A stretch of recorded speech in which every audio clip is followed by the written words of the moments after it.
Good morning, my name is Gary Thielman and I am the president of Harrison Audio in Nashville, Tennessee.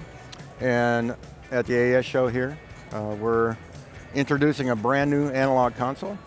We're kind of reinventing, redesigning a classic. It's a 2020s version of a classic console we made back in the late 70s and the early 80s. So it's a straight up analog console. What you see in front of you here is a 32 channel version of it. We do make one bigger frame that will have 48 channels in it. And some of the cool things about the console that we've brought forward, the mic pre-design is something we've been doing for almost 50 years. And we brought that forward with new chips and new technologies and a really nice transformer on the front end. So a little bit of iron on the front end and some really nice circuitry behind it. The EQ on all the channels is also a pulled forward version of the 4-band parametric EQ and some really nice high-pass filters that were used on those original consoles. And hundreds of hits and albums were done back in the day using those consoles. So we decided to go ahead and just, if it's not broke, don't fix it. Let's bring that forward and make it as good as we can. So those two things as far as the signal processing are really important. So every channel's got that on there. Some more larger features of the console, there's built-in Dante network. So there's converters built into the console, input A to Ds and D to As to a Dante network. So this is really nice because it interfaces directly with a DAW. And so we have a couple of features, an inline feature on the modules that puts you in a record mode so you can feed a signal to the DAW and the return can come back through the faders and you can monitor it. So it's kind of a split monitoring configuration. As you look at the console, the center section has master modules for 8 multi-track buses for grouping, parallel processing, that kind of thing. And the main stereo output also has a pair of really nice Jensen transformers on it, and that goes out the red fader here.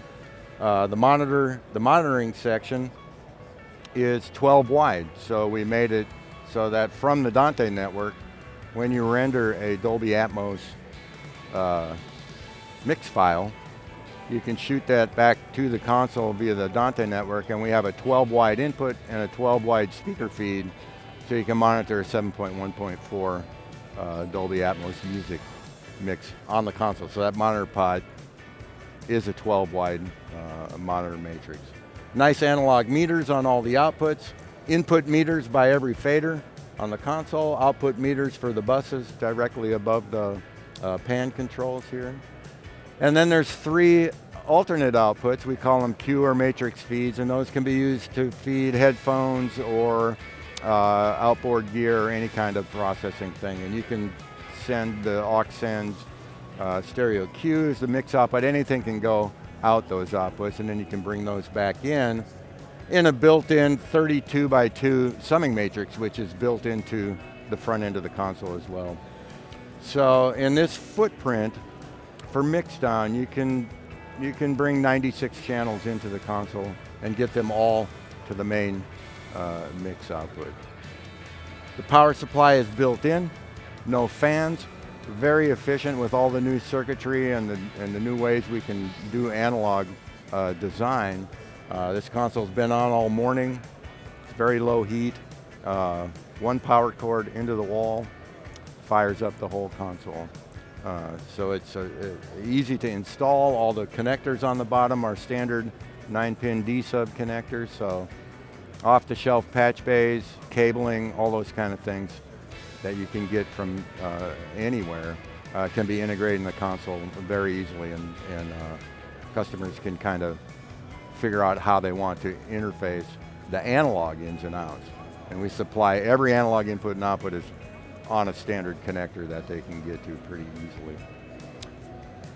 So today we've got all the individual tracks from Michael Jackson's Thriller, which was recorded on an original version of this console back in the early 80s. In fact, Off the Wall, Thriller, and Bad were all done in the same studio.